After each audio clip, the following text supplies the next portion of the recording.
รักษาเขี้ยวเมงใช้เวลาดุนโบ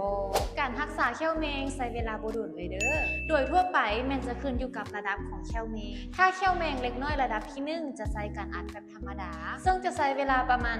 20-40 นาทีต่อเล่มระดับที่2เขี้ยวเมงปานกลางหาลึกต้องใช้วัสดุอัดรองพื้นก่อนอัดเท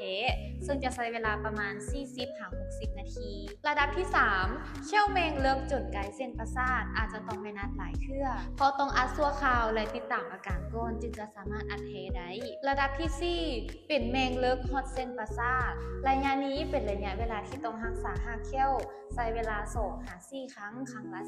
45-60 นาทีรวมแล้วประมาณ1-2 อาทิตย์แล้วเป็นหยังบางเคสจึงใช้เวลาดุนเพราะถ้าเป็นแมงเลิกต้องทำความสะอาดโพรงอย่างละเอียดต้องถ้าอาการเสียวหรืออาการปวดหลุดลงก้อนจึงจะอาจถาวรได้เด้อ